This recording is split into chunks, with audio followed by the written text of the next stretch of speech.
जेठानी जेठानी की दुश्मन। देवरानी कुछ भी करे, जेठानी सिर्फ अपोजिट करती रहती है और वही उसके लिए भारी पड़ जाता है। घर में छोटे देवर अमित की शादी की बात चलती है। रीटा अपनी मामा की बेटी प्रिया के बारे में बताती है, जो रीटा के हिसाब से अमित के लिए अच्छी रह सकती थी, लेकिन घर वालों ने पहले से ही अमित के लिए लड़की देख रखी है। सब लोग हॉल में बैठे हुए थे। अरे अमित के पिताजी, अमित की शादी वादी कराने का कुछ इरादा है कि नहीं? हाँ भाई अमित की माँ, मैं उसी के बारे में तुमसे बात करना चाहता था। माँ, रीटा बता रही थी कि उसके रिश्ते में कोई लड़की है जो अमित के लिए ठीक रहेगी। कौन? बताओ ना रीटा। जी सासू माँ, वो मेरे मामा की लड़की है, बहुत अच्छी है, घर का सारा काम वाम भी संभाल लेती है। वो हमारे अमित के लिए बहुत अच्छी रहेगी। आप कहे तो मैं मामा जी से बात करूं? मुझे तो वो बहुत पसंद है। अरे नहीं बहू, मैंने अमित के लिए पहले से ही लड़की ढूंढ रखी है और वो अमित को बहुत पसंद भी आएगी। हम इस रविवार को उस लड़की को देखने भी जा रहे हैं। वही लड़की अमित के लिए बहुत अच्छी रहेगी। लेकिन पापा जी। लेकिन वेकिन कुछ नहीं, वही लड़की अमित के लिए अच्छी रहेगी। रीटा आगे कुछ कह नहीं पाती। शाम को जब राम घर पे आता है तो रीटा उससे शिकायत वाले सुर में बात करती है कि कैसे उसने अमित के लिए इतनी अच्छी लड़की देख रखी थी और कैसे राम के घर वाले हर बार रीटा की बात को नज़रअंदाज कर देते हैं और उसे जो घर की बड़ी बहू होने का सम्मान मिलना चाहिए वो मिलता ही नहीं। सुबह देखा ना तुमने? अरे अब क्या हुआ? इतनी अच्छी लड़की पसंद की थी तुम्हारे भाई के लिए, लेकिन तुम्हारे घर वालों को तो मेरी पसंद पे भरोसा ही नहीं है। ऐसी बात नहीं है, पिताजी ने पहले से ही लड़की देख रखी थी और पिताजी कह रहे हैं तो लड़की अच्छी ही होगी। मतलब मैंने देखी हुई लड़की बुरी है? अरे मैंने ऐसा कब कहा? मैं तो सिर्फ ये कह रहा हूँ कि अभी शादी तय थोड़ी ना हुई है, अभी तो बस लड़की को देखने जा रहे हैं। हाँ, मगर तुम्हारे पिताजी ने जिस तरह से कहा था, ऐसा लग रहा है कि शादी लगभग तय ही हो चुकी है। तुम ना ज़्यादा ही सोच रही हो इस बारे में। और वैसे भी अगर पिताजी ने लड़की देख ली है और अगर अमित को भी लड़की पसंद आ जाती है तो हम कर भी क्या सकते हैं। ये कहकर राम चला जाता है। तुम कुछ मत करो, मैं देखती हूँ। अगर अमित की शादी इस लड़की के साथ हुई तो वो कैसे इस घर में रह पाती है। रविवार को सब लोग लड़की देखने जाते हैं और सबको लड़की पसंद भी आती है। आगे चल के अमित और जानकी की शादी हो जाती है और नई बहू घर में आ जाती है। रीटा को इस बात से बहुत दिक्कत होती है कि अमित की शादी उसने चुनी हुई लड़की के साथ ना होते हुए किसी और लड़की के साथ हो गई, इसलिए वो बहुत गुस्से में थी। इधर नई बहू जानकी मन की बहुत साफ होती है और घर में सबका अच्छे से ध्यान रखती है, जिससे रीटा को और भी गुस्सा आ जाता है। रीटा हर छोटी छोटी बात में जानकी की खामियां निकालने लगती है। एक दिन रीटा शाम का पूरा खाना जानकी को बनाने की जिम्मेदारी देती है और उससे कहती है कि आज का खाना स्पेशल होना चाहिए क्योंकि आज रीटा का जन्मदिन है। सुनो जानकी, आज शाम का खाना तुम ही बनाना। क्यों दीदी, आपकी तबीयत तो ठीक है ना? मेरी तबीयत ठीक है, लेकिन आज मेरा जन्मदिन है, इसलिए आज शाम का पूरा खाना तुम ही बनाओ। और हाँ, कुछ स्पेशल बनाना मेरे लिए। जी ज़रूर दीदी, आपकी कोई खास पसंदीदा डिश हो तो बता दीजिए। वैसे तो मुझे सब पसंद है, लेकिन बिरयानी मेरी फेवरेट है। तो ठीक है, मैं बिरयानी ही बनाती हूँ, मुझे यकीन है कि आपको पसंद आएगी। वो तो देखते हैं। शाम हो जाती है, सब लोग खाने की टेबल पर जमा हो जाते हैं। अरे वाह, बहुत अच्छी खुशबू आ रही है। लगता है आज कुछ स्पेशल बना हुआ है रीटा के जन्मदिन की खुशी में। जानकी खाना लेके आती है और टेबल पर रख देती है। सबको खाना परोसा जाता है। सब लोग बड़े मज़े से खाना खाकर कहते हैं, खाक अच्छी बनी है। सब्जियां देखिए कितनी मोटी मोटी काटी गई है और मसाला कितना ज़्यादा है, और तेल तो देखिए, तेल की तो नदी बह रही है इसमें। ये भी कोई बिरयानी है? अरे रीटा, जानकी ने कितने प्यार से बनाई है तुम्हारे लिए। इससे अच्छा मैं बाहर से ही मंगा लेती। क्यों जी, जन्मदिन पर मैं ऐसी बिरयानी खाऊंगी क्या? रीटा दीदी, मुझे माफ़ कर दीजिए, मुझे आपसे पूछना चाहिए था हर बात के लिए, ताकि सब खाना आपके हिसाब से बनता। क्यों, पूछे बगैर तुझे खाना बनाना नहीं आता क्या? घर वालों ने कुछ सिखाया नहीं है क्या खाना कैसे बनाते हैं? हर चीज़ हम ही सिखाए क्या? जी माफ़ कर दीजिए दीदी, अगली बार ऐसा नहीं होगा। चलो खा लो अब चुपचाप जो बनाए वो। जानकी घर की सीढ़ियाँ गीले कपड़े से साफ करी होती है। रीटा ऊपर से अपने कमरे में से चुपके से ये देखती है। वो सोचती है, क्यों ना मैं सीढ़ियों से फिसलने का नाटक करूं और फिर जानकी के ऊपर चिल्लाऊं। जानकी बेचारी कपड़ा मार के रसोई में चली जाती है। रीटा धीरे धीरे सीढ़ियां उतरती है और फिर आखिर की 2 सीढ़ियों से गिरने का नाटक करती है। अरे बाप रे, आय आय आय आय, बाप रे बाप, कितना दर्द हो रहा है। जानकी बेचारी दौड़ती हुए रसोई से भाग कर आती है। क्या हुआ दीदी, क्या हुआ? क्या हुआ क्या? ठीक से कपड़ा मारने को नहीं होता है क्या तुझे? देख मैं गिर गई। ऐसा कपड़ा मारते क्या? इतना सा काम भी नहीं होता ठीक से तुझसे। उठा मुझे और सोफे पर बैठा। आय आय। जानकी रीटा को उठने में मदद करती है। रीटा जानबूझ के जानकी पर अपना ज्यादा वजन डालती है। दीदी आराम से। आराम से क्या? एक तो काम ठीक से नहीं किया और अब मुझे बोल रही है। दिखता नहीं मेरे पैर में चोट आई है जिसकी वजह से मैं चल भी नहीं पा रही हूँ। जानकी रीटा को सोफे पर बिठाती है। अब ठीक है ना दीदी? जा अब, और अगली बार से ठीक से काम करना, समझी? जी दीदी। रीटा मन ही मन बहुत खुश होती है ये सोच के कि उसे कुछ खास लगा भी नहीं और जानकी को डांट भी पड़ गई।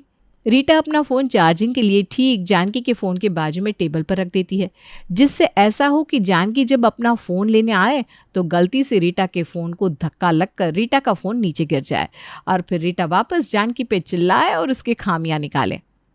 रीटा अपना फ़ोन वैसे ही टेबल पर रखकर सोफे पर बैठकर टीवी देखने लगती है। तभी जानकी का फ़ोन आता है। जानकी दौड़कर रसोई में से अपना फ़ोन उठाने जाती है और गलती से उसका ज़रा सा धक्का लग जाता है रीटा के फ़ोन को और रीटा का फ़ोन नीचे गिर जाता है, वो भी उल्टा। मतलब रीटा के फ़ोन की स्क्रीन डैमेज हो जाती है। रीटा दौड़ के अपना फ़ोन उठाने जाती है। अरे देखो, तुमने मेरा फ़ोन गिरा दिया। सॉरी दीदी, गलती से थोड़ा सा हाथ लग गया था मेरा। गलती से लग गया था? ये जानबूझ के गिराया? नहीं नहीं नहीं, जानबूझ के क्यों गिराऊंगी? मुझे क्या पता, तुम जब भी कुछ काम करती हो सब कुछ उलट पुलट कर देती हो। तुमसे तो कभी किसी चीज़ की उम्मीद ही नहीं की जा सकती, हमेशा कुछ ना कुछ उल्टा पुल्टा करती रहती हो। मैं जानबूझकर आपका फ़ोन क्यों गिराऊंगी दीदी? ये तुम्हारी लापरवाही है, तो हमेशा ऐसा करती हो। नहीं दीदी, आपने भी तो फ़ोन एकदम साइड में रखा था ना। तो तुम कहना क्या चाहती हो कि ये मेरी गलती है? नहीं दीदी, लेकिन इसमें मेरी कुछ भी गलती नहीं है। फिर भी मैं आपसे माफ़ी मांगती हूँ। माफ़ी का क्या करेंगे जानकी? फ़ोन तो टूट ही गया, देखो स्क्रीन डैमेज हो गई है। अब फ़ोन रिपेयर भी करवाना पड़ेगा और ये सब तुम्हारी लापरवाही की वजह से हुआ है। मैं जानती हूँ मैंने गलती की है और मैं उसे सुधारने की कोशिश करूँगी। ठीक है, इस बार माफ़ कर देती हूँ, लेकिन अगली बार ऐसा हुआ ना तो तुम देख लेना। दूसरे दिन रीटा जानकी को घर के लिए सब्जियां लाने भेजती है। उसका प्लान था कि जो भी सब्जियां जानकी लाएगी उनमें कुछ न कुछ खामियां निकालेगी। सुनो जानकी, मेरा पैर अभी तक ठीक नहीं हुआ है, तो आज तुम मार्केट में जाकर घर के लिए सब्जियां लेकर आओ। ठीक है दीदी, जैसा आप कहें, लेकिन याद रखना अच्छी सब्जी लाना। जी दीदी। जानकी बाजार जाती है और सब्जी लेकर आती है। वो सब्जी रीटा को दिखाने के लिए उसके सामने रख देती है और रीटा को हिसाब भी देती है। रीटा फिर से जानबूझ के सब्जियों में खामियां निकालने लगती है। दीदी ये रही सब्जियां। ये क्या लाई हो जानकी? इतनी घटिया सब्जियां, तुम्हें कुछ भी समझ में नहीं आता ना? मैं तुमसे कह रही थी कि अच्छे दामों पर ताज़ी सब्जियां लाना और तुमने क्या किया? ये तो बिल्कुल खराब क्वालिटी की सब्जियां हैं। मैंने तो काफ़ी चुन चुन कर सब्जियां ली हैं। ऐसा लग रहा है कि चुन चुन कर अच्छी नहीं खराब सब्जियां लाई हो। ये आलू देखो कितना सफ़ेद है, थोड़ा गीला भी है। ये कहाँ से लिए तुमने? और कितने महंगे भी हैं। ये कैसी सब्जियां उठा कर ले आई तुम? सब्जियां देख कर परख कर खरीदनी होती है। घर वालों को ऐसी सब्जियां खिलाओगी?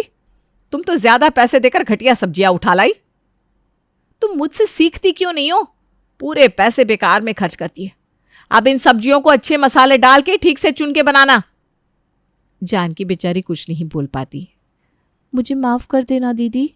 हर बार यही होता जा रहा है जानकी, हर बार बस यही कहती रहती हूँ, मुझे माफ कर देना दीदी, मुझे माफ कर देना।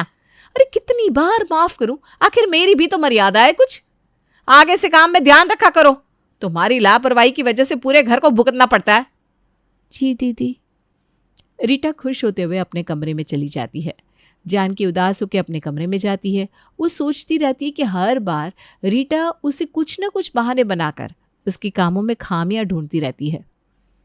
क्या मैं सच में गलतियां कर रही हूँ या ये रीटा दीदी जानबूझ के मेरी गलतियां निकाल रही हैं? सब्जियां तो अच्छी थी, अब इससे ज़्यादा अच्छी सब्जियां कौन सी लाए? और फिर ये सब्जियां तो वैसी ही थी जो रीटा दीदी रोज़ लाती हैं। उस दिन बिरयानी भी अच्छी बनी थी, सबको बहुत पसंद आई, सिर्फ रीटा दीदी को पसंद नहीं आई। ऐसा लग रहा है कि जानबूझ के वो मेरे कामों में मेरी खामियां निकाल रही हैं। पर वो ऐसा क्यों करेंगी? मैंने क्या बिगाड़ा है उनका? मैं तो उनसे हमेशा अच्छे से बात करती हूँ, उनका हर काम करती हूँ, उनकी हर बात मानती हूँ, फिर ऐसा क्यों कर रही है वो? पता नहीं, लगता है इस बारे में सासू माँ से बात करनी पड़ेगी, शायद वही कुछ इलाज बताए। शाम को जानकी चाय लेकर सासू माँ के कमरे में जाती है और उनसे बात करती है। तब सासू माँ उन्हें बताती है कि रीटा को अमित की शादी उसकी मामा की बेटी से करानी थी, इसीलिए शायद वो जानकी को पसंद नहीं करती। लीजिए सासू माँ आपकी चाय। यहाँ रखो बेटा, क्या चल रहा है? सासू माँ आपसे कुछ बात करनी थी। हाँ हाँ बोलो बेटा। मुझे लगता है रीटा दीदी जानबूझ के मेरे कामों में मेरी खामियां निकालती हैं। आपको क्या लगता है? देखिए ना, उस दिन बिरयानी कितनी अच्छी बनी थी, सबको बहुत पसंद आई, सिर्फ रीटा दीदी को ही पसंद नहीं आई।